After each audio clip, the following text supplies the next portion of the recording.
পুরা যুব সমাজটা ধ্বংস করতেছে এইসব ভিডিও। আর এইসব ভিডিও নিয়ে যখন আমি কথা বলতে যাই তখন আমার ভিডিও নিচে কমেন্ট আসে যে ভাই আপনার এত মাথা ব্যথা কেন। তা আসলে ভাই আমি প্রতিবাদ করি বিদায় আমার যদি ভিডিওতে কমেন্ট আসে যে ভাই আপনার মাথা ব্যথা কেন, তো বুঝেন তো এই সমাজ কোথায় গেছে, এই সমাজ ধ্বংসের পথে।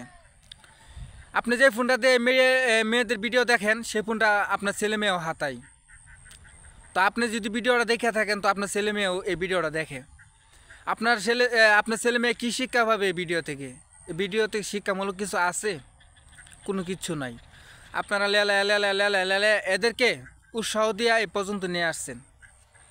আজকে এতে লাখ লাখ ভিউ আসে, লাখ লাখ ফলোয়ার্স। কেন? আপনি আর আমি লেলা এসব ভিডিও দেখি, দেখার পরে এদের ফলোয়ার্স ভিউয়ার্স অনেক বেড়ে যায়। আর এরা উৎসাহিত হয়। এরা মনে করে না যে এরা মনে হয় ভালো কিছু করতেছে। আসলে ওরা ভালো কিছু করে না, সমাজের জন্য এগুলা একদম বিশ্রী।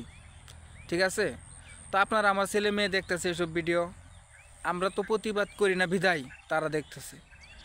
আর আমরা যদি সবাই একসাথে প্রতিবাদ করতাম যে না এসব কন্টেন্ট কেন আসবে, এসব কন্টেন্ট তো আসলে এলাও না, এসব কন্টেন্ট আমরা কেন দেখব, এসব কন্টেন্ট কি কোনো কাতারে পড়ে?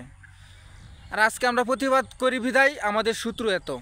ঠিক আছে, আজকে যদি আমি প্রতিবাদ করতাম না তাহলে আজকে আমার পিছে এমন লাগে থাকতো না আর এমন কমেন্ট করতো না।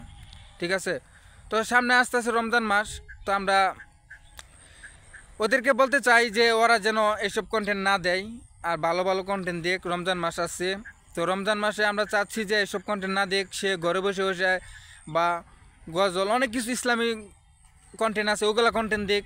তাহলে আমরা কি পাবো? তাদের কাছ থেকে কিছু শিক্ষা পাবো।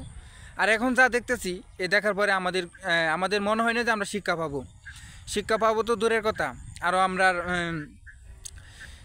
কি বলবো যে আমরা আমাদের ক্ষতি, আমাদের যে দেশের ক্ষতি, সব দিক দিয়েই ক্ষতি। কারণ আমরা এসব কন্টেন্ট দেখলে তো আমাদের ক্ষতি হবেই। আমাদের এখান থেকে তো কোনো কিছু শেখার নাই।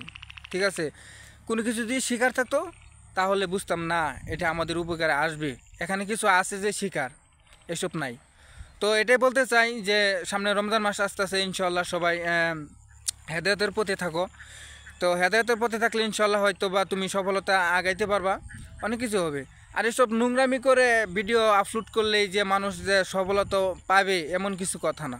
তুমি ভালো কিছু করো, ভালো কিছু করলে তো অনেক কিছু পাইবা। মেয়েরা থাকবে পর্দাশীল, মেয়েরা হলো মায়ের জাত, তাদের সম্মান থাকতে হবে এবং কি সম্মান দিতে হবে। সম্মান দেওয়ার জায়গায় যদি আমরা উপভোগ করি অন্য কিছু, তাহলে কি হয় বলেন তো? আসলে ভাই না, আপনারা তো বুঝেনি, এখানে বলার মতো কিছু নাই যে আমি কথা বলি এদেরকে নিয়ে। আপনি তো আপনি দেখেন, হ্যাঁ ভাই দেখি, আমার প্রতিবাদ করতে হলে আমার দেখতে হবে আর আমি প্রতিবাদ করি। ঠিক আছে, আমার সবগুলো কন্টেন্ট দেখবেন প্রতিবাদ নিয়ে। আমি কি কখনো এসব নিজে করছি? আমি করি নাই, অনলাইন থেকে সংগ্রহ করছি, আমি তাদেরকে প্রতিবাদ করছি। এতেও যদি আমার কোনো কিছু হয় হোক, সমস্যা নাই, কারণ প্রতিবাদ করতে হবে। ঠিক আছে, আজকে আমার কালকে ওর, এসবে তো ভরে যাবে পৃথিবীটা। তখন কি হবে বলেন? তখন কি এটা ইসলাম দেশ থাকবে? এই বাংলাদেশ থাকবে না। তো আমরা সবাই প্রতিবাদ করি। ঠিক আছে, তাদেরকে বলি এসব কন্টেন্ট যাতে না করে, ভালো কিছু দেখ, আমরা ইনশাল্লাহ দেখব। প্রতিবাদ করতে হবে, আর আমরা ঘরে বসে থাকলে হবে না ভাই। সবাই অনলাইনে কাজ করতেছে, ভালো কিছু দেখাইতেছে, ওগুলো দেখাক, সমস্যা কি? আমরা দেখি না? ওদের কি ভিউ আসে না? ওদের ভালো ভিউ আসে, তো আমাদের সমস্যা কোথায়? সমস্যা আছে ভাই, সবাই একসাথে কাজ করব ইনশাল্লাহ, আমরা সবাই আগাইবো। ঠিক আছে না? ভালো কিছু দেও, সমস্যা নাই তো। তো ভাই আজকে আমি ওই যে আজারে কথা বলতে গেলে অনেক কথাই আছে, সব কথা বলতে গেলে অনেক কিছু।